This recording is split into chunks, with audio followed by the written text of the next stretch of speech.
Hey everybody, welcome to Hit Rewind. This episode we're going to be diving kind of into another episode we did years ago.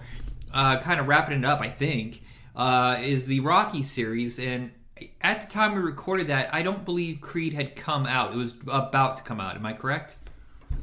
Yes. It was one of the very first franchise frenzy episodes. And also, the one we did right after that was the Rambo franchise, and of course, Last Blood had not come out yet. So this episode, we're going to be doing the Creed Trilogy and Last Blood, kind of a wrap-up of something we did almost a decade ago.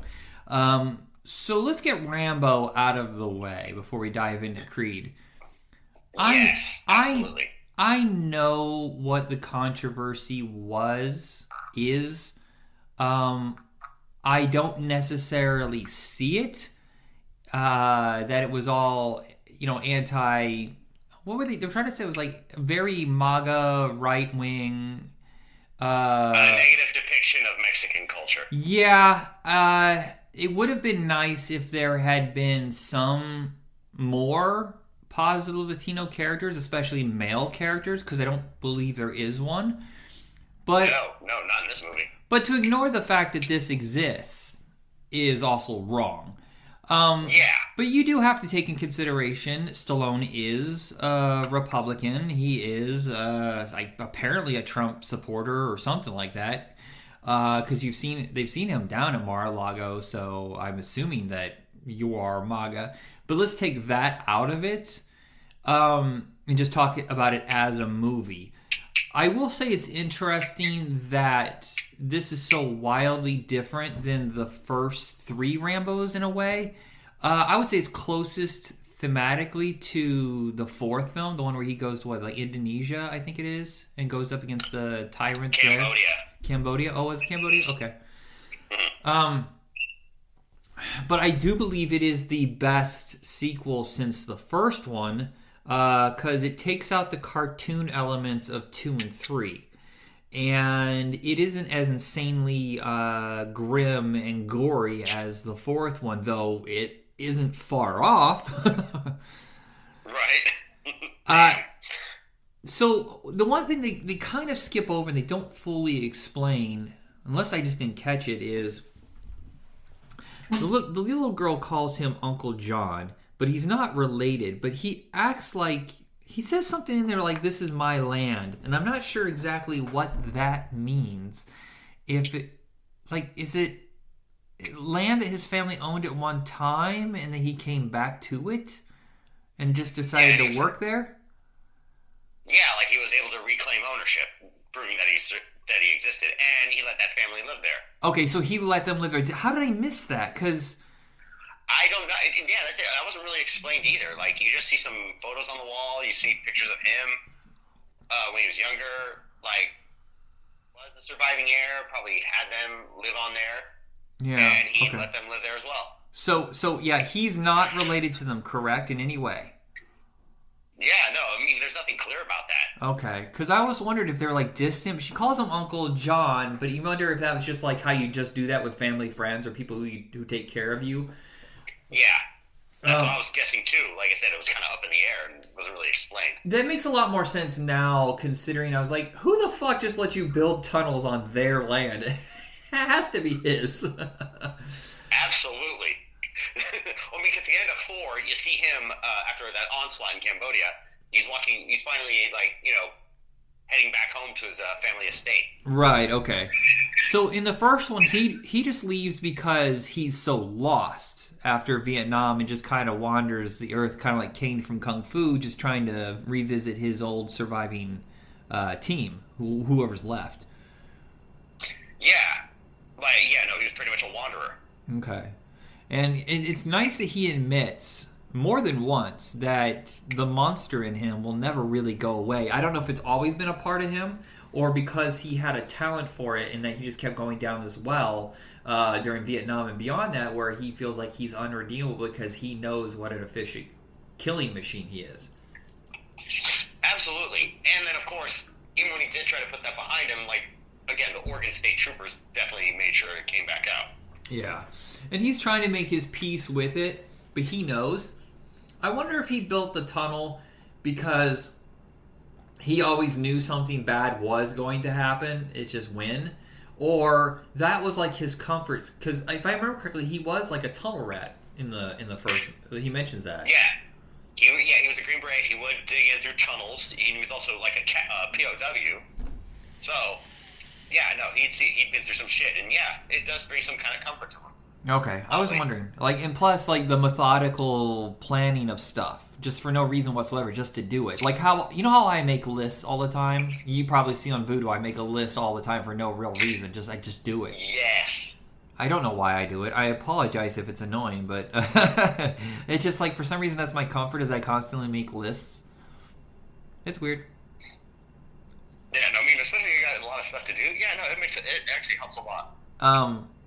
But yeah, it seems like that's his piece. But in that, through the fact that she so desperately wants to see her father, who basically disappeared when her mother died of cancer, is the driving point of this movie, and that she gets caught up. The balls that it took, spoilers, the balls that it took to actually kill her is devastating, and I really thought that they wouldn't pull away from that. Like, they wouldn't let that happen. This movie is no punches pulled, really, for the most part. No, definitely. When it came to how grim and as far as that substance, yeah, no, it was not afraid to go down that well. It's Rambo. I think the ballsiest move besides that was the fact that Rambo got his ass handed to him, which he never really has had happen. He's been captured and stuff like that. He's been shot and hurt and stuff like that. But no, he goes in thinking that he's going to own it. Doesn't know anything about that element, what that world is like, and they fuck him up so bad. I mean, shit, Korea was out for 4 days. Okay, I was wondering how long he was unconscious. Yeah. Oh, God. And then all that to happen. It's like, I mean, overall, I will say, this movie was more style than it was, substance. Yeah, it's a lot darker, and I do like the fact that Stallone stepped back and let someone else do it. Though, you know how it is. I've heard rumors with Stallone is a lot of times he'll hire a director who's hungry, who needs work, that he can manipulate. Yeah. But I don't know. I mean, as far as it goes for Rambo 4, yeah, that was like Stallone, directing and doing his thing. And quite frankly, again, yeah, I definitely thought that was a more fitting ending. Yeah, I almost wish there wasn't a 5. And he talked about 6 for a while. And I'm glad. I honestly to God, I wish that he had died at the end of this. I felt like that was like John Wick 3. I mean, as much as I like John Wick 4, I feel like the point is live by the gun, die by the gun, that kind of thing. That the only peace that Rambo will ever have is in death. And yet, for some reason, they pull that cowboy ending where he gets up on the horse and rides out. Yeah. That feels like a reshoot, doesn't it? Because didn't it feel like he should have died on that porch, sitting in that chair, and, protecting his land? That was kind of like the peaceful end.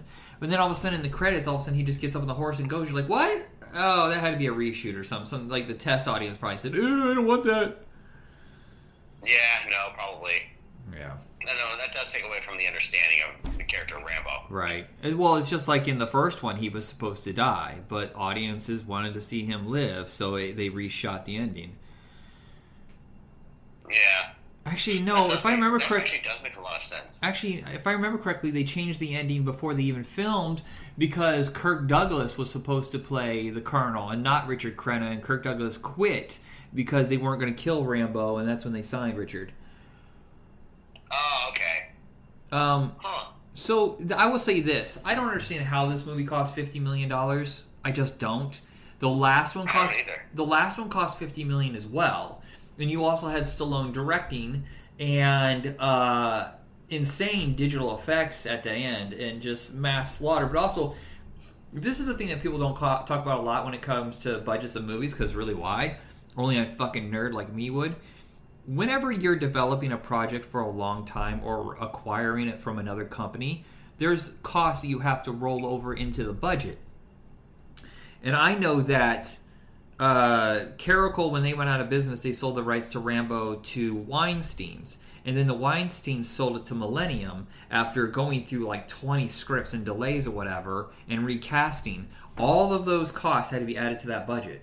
So if you're telling me that Part 5, which had none of these problems whatsoever, is now costing the same exact thing, I can't see it because almost nothing happens in this movie until the last 20 minutes. Really. Yeah, for real. I mean, there's like a couple action scenes here and there. Barely. Those are. I wouldn't count those as action sequences. That thing looked like it cost about $2 million.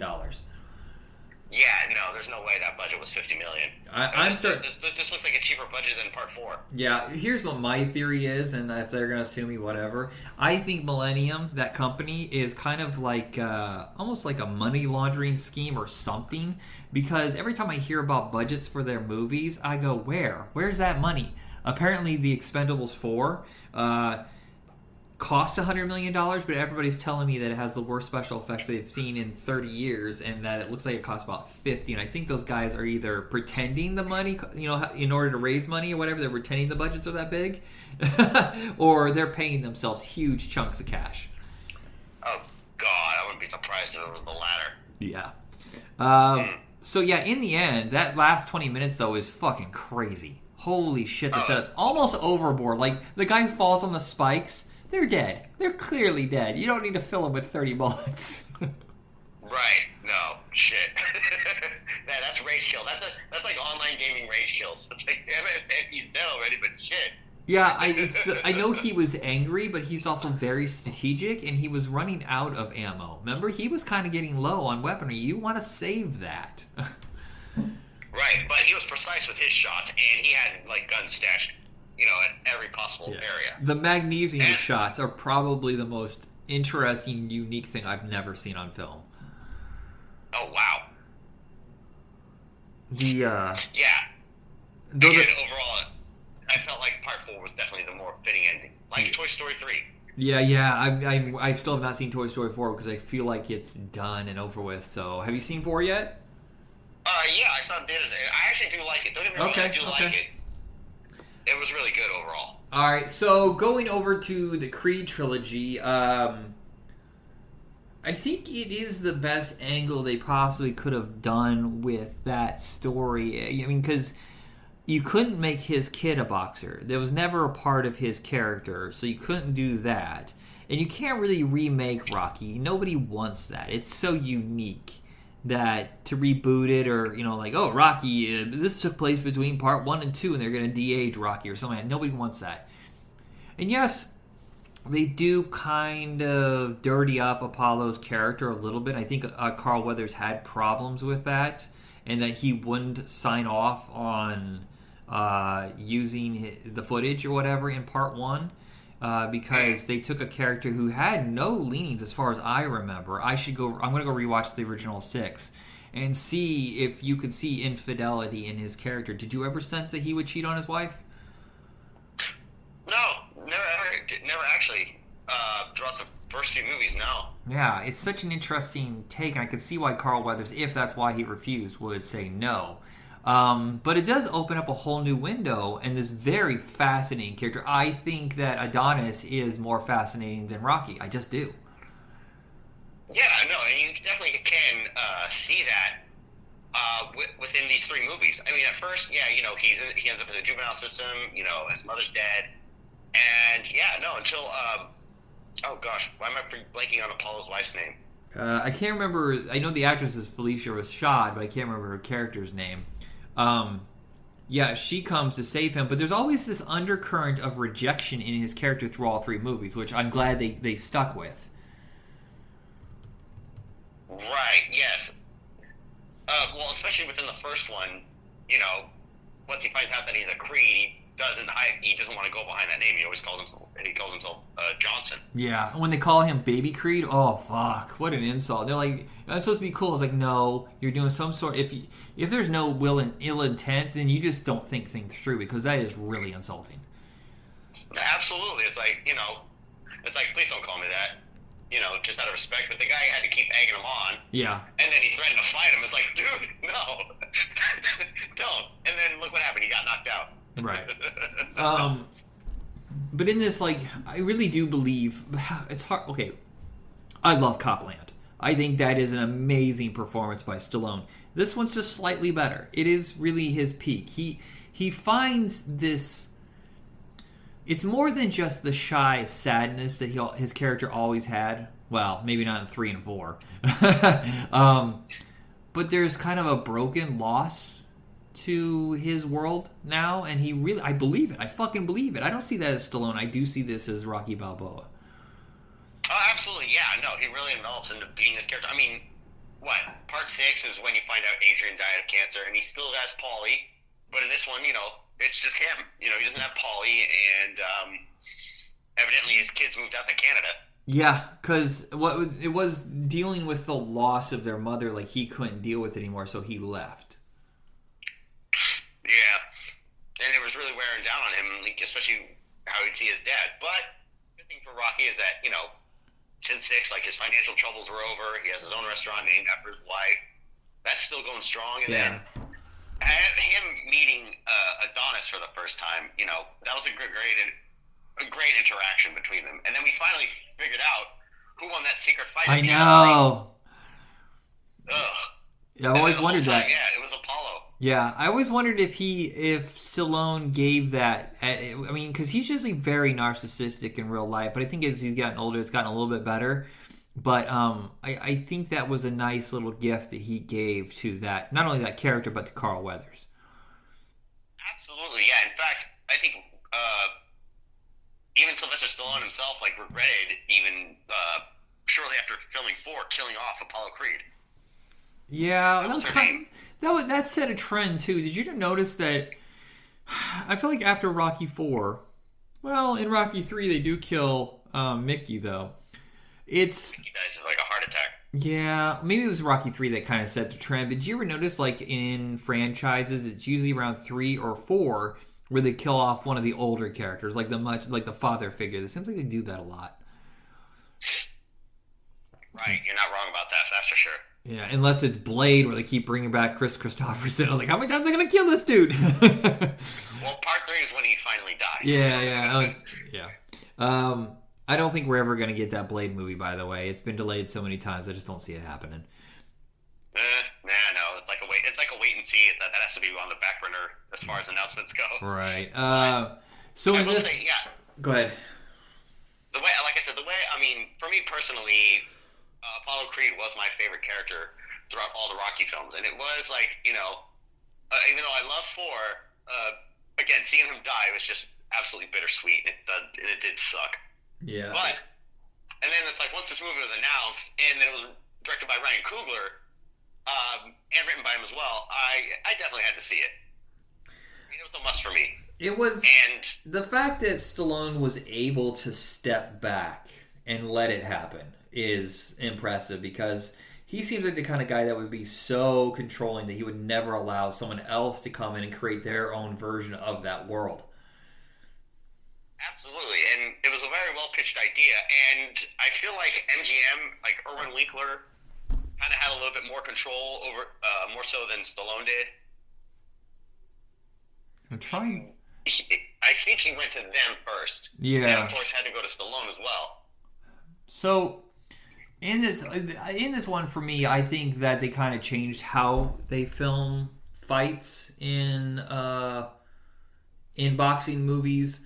I'm guessing they probably pre-designed it in CGI rendering or something like that, like schematics of how to film. And okay, so if you're going to step here, where does the camera need to be? Where does the audience need to be? Where does this person need? They plan it all out and then rehearse it. I don't know how boxing movies were done before that, but they never had this kind of swift movement and flow with, because the punches, they moved differently. Because there was always this thing in boxing movies where they did the cutaway. And so you never saw the camera moving as they fought, because you never wanted to catch a missed punch, because that's really obvious on camera. But this one, it just seems like how they choreographed it is so amazing, and it flows almost like a song. Oh, absolutely, yes. And again, you actually have actual boxers in the movie, like Andre Ward and Tony Bellew, who was the antagonist in the first one. Okay. And See, I again, didn't know. I didn't know if he was an actor or not. I kind of figured he's okay. He's not great, but also he's not a very memorable villain. I think the villains get better in the sequels. no, but yeah, absolutely. Oh, especially for part two and three.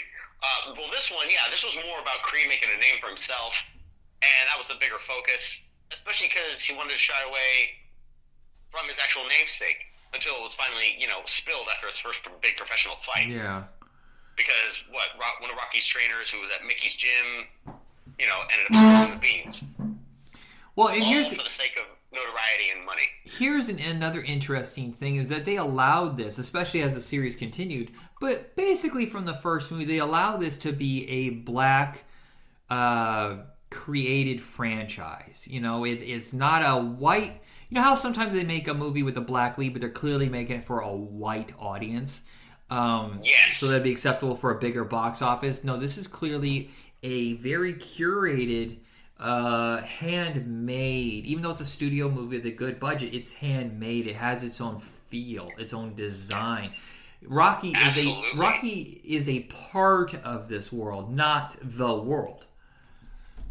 No, exactly. Yeah, and this was its own world created within that same universe. And as you mentioned, yes, it's its own thing. And yeah, Go ahead. yeah, carrying on the name Creed really did oh gosh, I'm trying to think of the right phrase to say, on how to say it. Carrying on the name Creed through the Rocky legacy, considering how big he was in the world of Rocky. I still think it is insanely wrong and criminal. Not criminal. I should be saying that cinematically criminal, not actual criminal. How the studios basically threw Carl Weathers away. I can't fucking believe you got a guy who, okay, maybe after the first Rocky, I can see maybe not so many strong performances. Like, they're just trying to give him more work in studio films as a support. But by 2, and definitely by 3, the guy's a lead.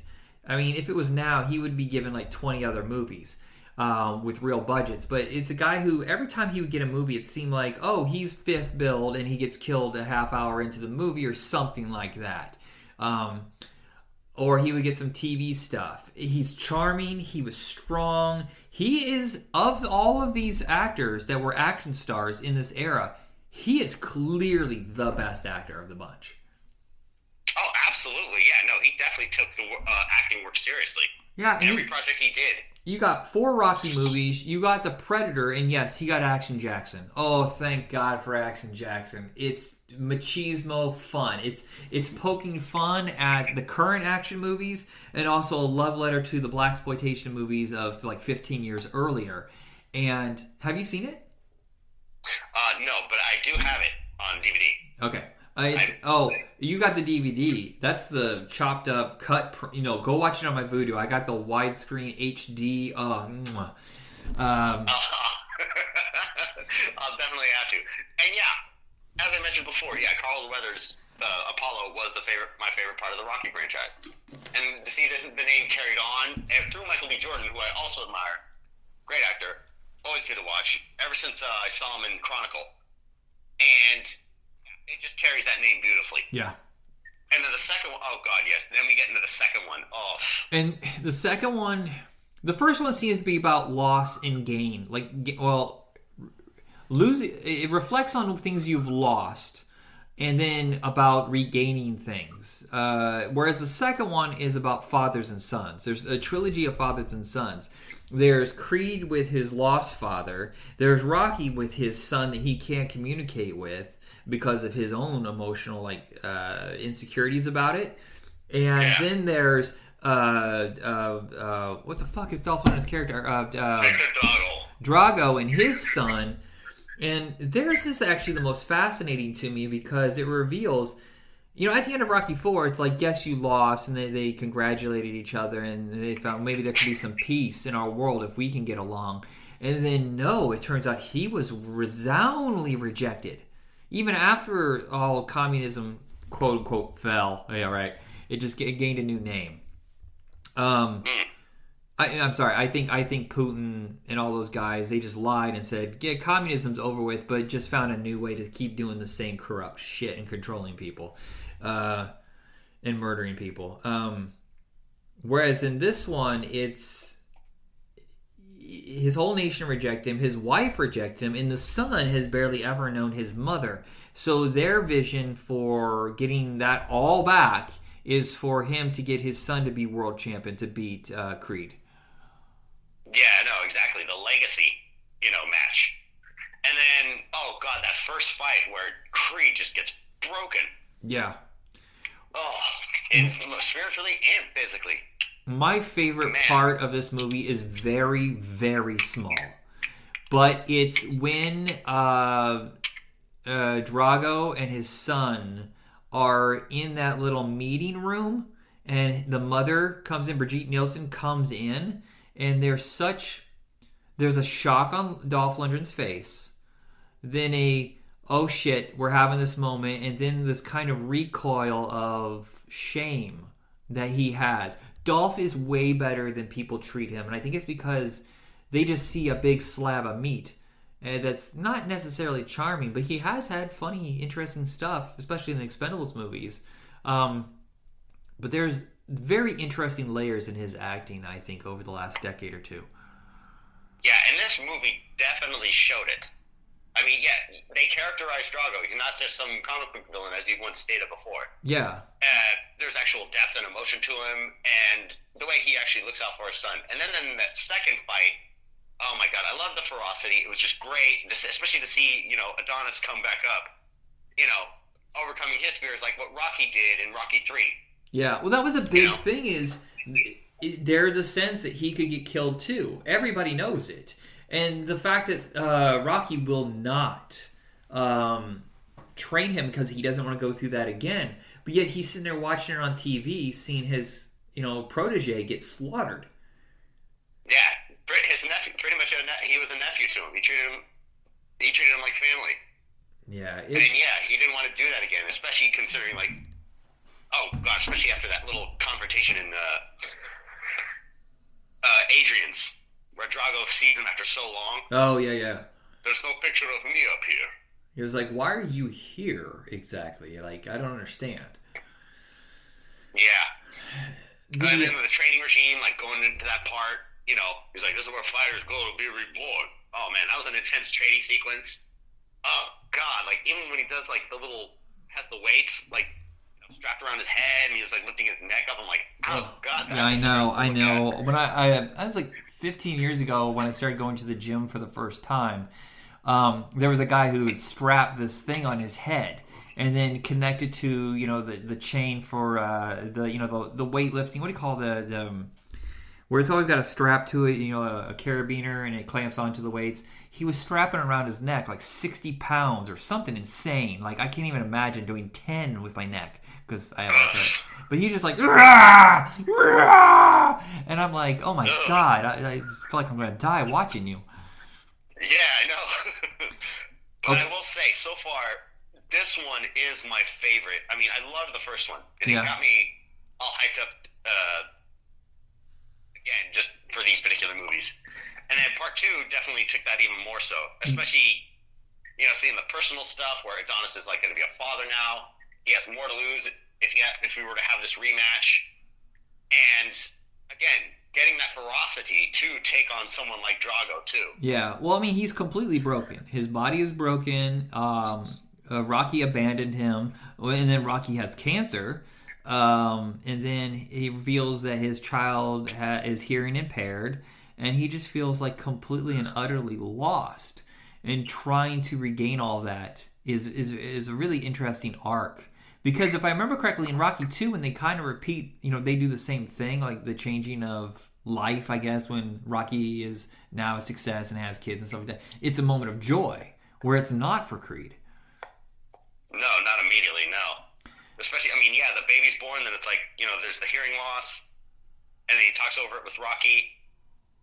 And then, of course, we see the fight happen, that gets resolved. And then at the very end, when he finally gets some closure and visits, Apollo's grave, talking to him, saying like what he was fighting within that ring and within himself.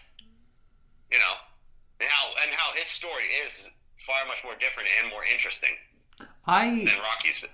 I really like the end when the Dragos are running together. They don't realize they don't need her, that she abandoned them again, that she never had any love for them, that they need each other, and that they're just kind of like this little smile from his son as they're running together.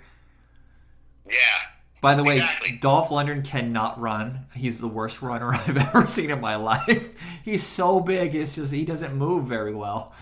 and who knows? It could be his knees as well. Jeez, wow, he is. Like he's in his 60s. Yeah, I was gonna say, yeah, he's like 65 or something like that. So, yeah. Well, didn't we find out? Did they ever? Was that a rumor, or did we actually find out that Dolph Lundgren was fighting cancer while filming this? Am I correct? I think so. Yes. Yeah. I do remember seeing something about it, and then of course he just had surgery done on his knee. Like, of course that was like when they were filming Aquaman 2 and Expendables 4. Oh, I didn't know that. The one thing we haven't mentioned here is also Wood Harris plays Little Duke, which is, if you remember, the Big Duke, which was Apollo's trainer in the first. Well, he's in the first four Rockies, I believe. That's one thing that they don't hammer it over your head. Some of these remakes, continuations of franchises are constantly hammering you over the head with these. Hey, look at this! Remember this from the previous? Like this. Okay, I don't mind the Kelvin trilogy, the Star Trek ones with Chris. There's so many Chris's. Chris Pine. Chris Pine, thank you. But they're constantly hammering you over the head from. You remember this from the previous thing?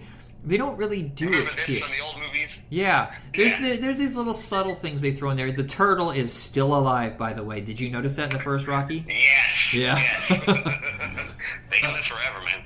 But also, that was another thing I want to mention. The Delphi Academy, where Apollo trained.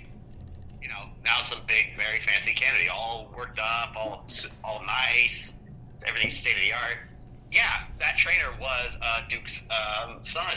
He's like, my father trained your father. Well, it's interesting that in the second movie, Little Duke and Creed cannot communicate. There's no chemistry. They're not flowing in the training. So that's why he has to go back to Rocky. But it's weird that they never really bring that up in Creed 3. He's back with the younger Duke, and yet there's no problem whatsoever. So I don't know if it was age.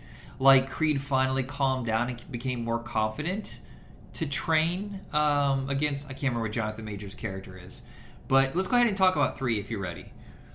Yes, let's go on. So if you look, so the first movie is just kind of if you look at a way of it thematically remaking, is the first movie, obviously. Creed 2 is thematically connected to Rocky 4 with a little bit of Rocky 3 because it's repeating what, his big loss, that it broke him. And then Creed 3 is interesting because it takes like the Clubber Lang character in a way. But all, like his vindictiveness and just mere fear. Dude, Jonathan Majors is fucking massive in this movie. Oh, God, yes. But it also takes elements of Rocky 5, where it's a protege who turns against him. And I found it's not a remake, but thematically it takes elements from these movies. Yeah, and it blends them all and makes it far more personal for, Adonis Creed. Yeah. Instead of just like, as you mentioned, like comic book films and stuff like that. So, yeah, honestly, the way this movie played out, and even the fight sequences, I mean, Michael B. Jordan directing this movie, again, he did a great job. Well, and I enjoyed this movie from start to finish. Yeah, he does things that I'm shocked they let him do. Because there's a thing where they step away from the fight at the end of the movie, and they're shutting out everybody. That's the biggest thing I've ever seen. They're like at a football stadium for this boxing match, which is insane to me. Oh yeah, LA State. Yeah, isn't that like somewhere near the Hollywood Hills? Maybe. Oh, you know what? Maybe it's that No, it's in the middle. I was gonna say maybe it's that concert hall that's outside of Santa Cruz or something. Not Santa Cruz, Santa Barbara. Mindy and I went to a concert at one of those outdoor palladiums, or what do you want to call them? Yes. Something like that. But I think it's like just literally like a football or a baseball stadium. But it says right here, Dodger Stadium. Okay. Dodger Stadium. But in it, they actually stop everything and they go into this world, this almost surreal reality where they're so consumed by their frustrations and anger and whatever it is they have with each other that they've closed out this entire world, and they start bringing like this gladiator music. Like it's almost like this surreal supernatural feel in this fight, and then they take you back into what's really happening.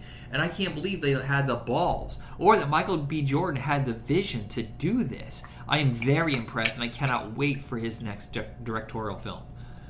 No, same here. And honestly, yeah, as far as the fight scenes, yeah, he was inspired by anime. He is an anime fan. Oh. Yeah, and honestly, I definitely recognized a few references, especially when that part where he's punched in the stomach and he's down for a minute. I'm like, that's straight out of Dragon Ball Z. Okay, so I know that. Yeah, from like me, we've talked about it. I've never seen any real anime, just a few things here and there. Yeah, and then Grappler Baki was another inspiration for sure. And even like the slow-mo action, yeah, it was just overall great to see. You know, definitely kicked up the visuals and the style a bit more. Still kept the depth and carried on this. And as you mentioned, you know, carried on thematically with the previous Rocky films. But it was, again, all, you know, and consistent with Creed himself. It's constantly dealing with past traumas. And this one really digs into it because it's something that happened when they were little kids. And I feel like in this one, more than any other entry, they're building a world. Because a lot of the movies, it seems like nothing exists before Rocky, during Rocky, and then then all of a sudden they fast forward like 5 or 6 years and like, well, what happened? Like, did you tell me anything? The only thing they've ever told you is like, oh, now Rocky's rich. He's got a robot now. Right. Yeah. Well, I mean, the absence of Rocky, I think, was a more behind-the-scenes thing. Again, Erwin Winkler, MGM, the producers just weren't exactly eye to eye with Stallone, and I think there was a bit of a tension between them. Well, at the same time, they said they didn't want him around. Also, they have to let this franchise exist without Stallone as a crutch. Yes. And that is a fair point. This one, I think, made the most money, so thank goodness, because if it had failed or done lower, then they would have been like, okay, we'll give Stallone control over the franchise, and you don't want that. Plus, what is he, 75 now? He can't just keep chugging along with it. Like he's Here's what the surprising thing for me is. Every time Stallone has any sort of boost from something, like critically or commercially, it seems like he fumbles the ball, like almost every single time. I don't know what it is. He doesn't know how to pick the right projects, or he won't relax enough to let someone do it for him. I don't know, but like after Creed, he should have been in so many good projects. Maybe not as a lead, but as like a supporting character. And the best we got was like a one-day shoot on Guardians of the Galaxy 2. Are you fucking serious? Everything else is like direct-to-video shit. Yes, and then Guardians of the Galaxy 3, he just voiced Great White Shark in the Suicide Squad. Okay, that was great. I love that. Yeah. But it seems like, and I saw it with Van Damme too, after he got a little bit of a boost, is that they seem to blow it. I don't know what it is, financial reasons, ego reasons. Stallone's obsession with franchises boggles my mind. The fact that he needed to make Escape Plan into a trilogy? Really? That he's so dead set on a Demolition Man 2 and a Cliffhanger 2. I mean, what the fuck? Let it go. Right, yeah. I mean, Escape Plan, I didn't even know had a trilogy. Oh, yeah. There was a second one? Here they were just released straight to video, but over in other countries it was released in theaters. See, what happened was Escape Plan here didn't make any money. It cost like $60 million, but only made like 25 or 30 here.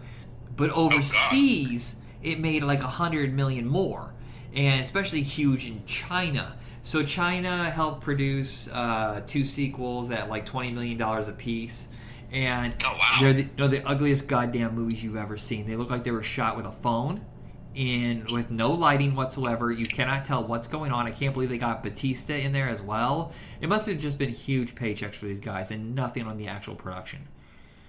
Wow. Yeah. Probably, yeah, after knowing that. Shit. I know franchises are safe, And I'm a little concerned after this one that there's going to be a Creed 4, Creed 5, whatever.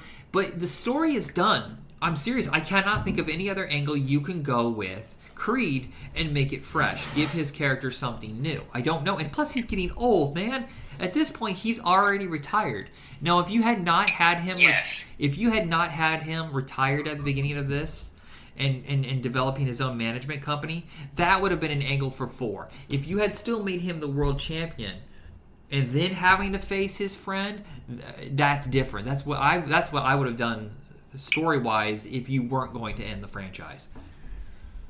Yeah, no, definitely. I mean, as far as part 4, Stallone says he would be down if he were to return, and that might be like a farewell to Rocky. I guess, but what are you going to do? He's already defended the world championship, so you can't do that. He's already lost and had to go back. He's done. He's already retired and go back. I don't know what else you can do with the character, and I think it's time to close up shop. Please let it go. I saw that they're developing a lower-budget Drago movie for like $20 million. That's an angle you can go with. I don't know if that guy's a good actor. He seems okay. Yeah, I think one of the things I did see him in was Shang-Chi, but it was good to see Drago come back in 3. That was, and, yeah. Help him retrain for the fight against Jonathan Majors. I don't know who the other actor is. The one that he's training in the first place that loses to Jonathan Majors. I actually thought he could be a good character too. I thought he was pretty appealing. Yeah, I'm trying to remember what his name is. Hold on, let me. Well, it says here, I think it's El Guerrero Chavez. Guerrero Chavez? Yeah, is his character's name, but I don't know the actor. But I thought he was pretty interesting. There's an angle you can go there. If you're going to make a Rocky verse, I guess, there are other characters you can focus on and just not make it about Creed. Like the way they are with John Wick 4. Or not John Wick 4, I'm sorry. The Ballerina. Like they're making it part of that world, but they're moving on. Yeah, no, exactly. I mean, yeah, you could go great with the Drago angle, but yeah, as far as Creed's story goes, yeah, man. I mean, again, as you stated, and as it showed, yeah, like he had that fight, defended his title, and then was retiring and promoting, and going into management. But then, of course, as the plot unfolded, he comes back for that one fight. Have you ever seen? There's a franchise of lower budget. Most of them are direct-to-video. It's called Undisputed. Undisputed. So the first one, it was Wesley Snipes and oh damn it, we got the meats. Mission Impossible. Fuck. I can't think of his name. But it doesn't matter right now. Right. But that was a movie that was in theaters. It made okay money, but it was huge on video. And then they made all these movies with. It started off with Michael Jai White, and then it moved over to Scott Adkins because they switched to a different character, and constantly moving the story along in different ways. It starts off in prison, and then it moves to underground fighting and stuff like that. It'd be really funny if Creed went in a whole different direction, and then he has to fight to save his family, like in some sort of underground boxing arena, like in his 40s. Like, go totally different. Instead of huge, go small. Oh no, but I would like. I better see some more anime inspired style fighting. Then, yeah, if that be the case. I forgot. It's shit. Ving Rhames. I'm sorry. That's why I couldn't believe I can't remember the name Ving Rhames for fuck's sake. But there's been 4 of those. Yeah. Yeah, but that character you mentioned was an actual boxer, Jose Luis Benavidez Jr. Oh, okay. Well, he's not a bad actor. I thought he was pretty interesting. Absolutely, yeah. But did a good step in. Jonathan Majors, I can't believe how poised he was to be one of the biggest things in the universe, and that piece of fart just fucked it up, man. And it's funny, if he does have that rage in him, though, in real life, if that's true, you can kind of see the undercurrent in that performance. I mean, it fed the performance. He's an angry little boy in this movie. He's not an adult in any way. Look at he pouts all the fucking time like a sad, angry, miserable little fuck. That's because his youth has like kind of passed him by because he was locked up for so long. Yeah, but I thought he was hoping Creed would help him out a little bit faster, but no. But he was very conniving. He was very sinister, and he was manipulative. That's the sad truth is that a lot of really great actors are fucked up human beings because that somehow feeds into their talents, their performances. They can tap into something that other people can't. There's a reason why James Woods is really good at playing fucking assholes. Just some people can tap into things that others can't because there's maybe something in them that hasn't been revealed yet. Right. No, I will say, I would say this would be a great finale for, Creed if it were to stop here. It'd be really interesting. There's a seed left at the end of this movie about his daughter boxing. And it would be interesting if they let the franchise rest for like 15 years or so. And then all of a sudden she's a young amateur coming up. Like, the world of girl boxing has barely been touched. I think only that movie Girl Fight has really been the only one to tap into it. But it's clearly, if you pay attention to sports as little as I even do, it's clearly a growing world of MMA and boxing for women. Yeah, I mean, the only other boxing movie or boxing related film was what was the one that Clint Eastwood did? Oh, you know what? You're right. I'm stupid. I'm sorry. I forgot completely about that $1 Million Baby. There was $1 Million Baby, and then there was this independent one that Michelle Rodriguez did, too. That's the one I was talking about, Girl Fight. Yeah, that was a few years before $1 Million Baby. So I can see, like, maybe 15, 20 years from now, you have a new angle on the Creed franchise, but now it's about his daughter. Yeah, no, that would be very interesting. And I like how they were able to adapt, or even his wife was able to, kind of move on and do her thing. I mean, yeah, she's made great music, and now she's producing. She has her own thing going on. Old man me kept listening to her music, and I'm like, she's successful? I am so out of tune with what's popular in music because I don't like this at all. Oh, man. Yeah, I mean, like I said, each will have their own, tastes and whatnot. Yeah, I'm sure if anybody heard me listening to some of the stuff that I listen to, Devo, what kind of nerd shit is this? Fucking loser, virgin. Dare to be stupid. Yeah. Okay, well, that's something we'll have to discuss later. But yeah, overall, I really enjoyed this film. Movies like this, I definitely go to the theaters for. And I had to own it afterwards. I even got a poster of it. Yeah, 3 is so good. It's so unique in that world that I'm kind of glad that MGM was able to give the franchise some new air to breathe. Yes. Yeah, no, you let Michael B. Jordan do his thing, and yeah, he delivered. Yeah. Big time. It's a dangerous thing, too, because of ego. You never know. Or not just ego, but deal wrangling. Where, we all saw what happened after William Shatner got jealous of Leonard Nimoy with Star Trek V. It did not go well. So sometimes it's a dangerous game to play. Oh, man. or Steven Seagal with On Deadly Ground. Oh. Yeah.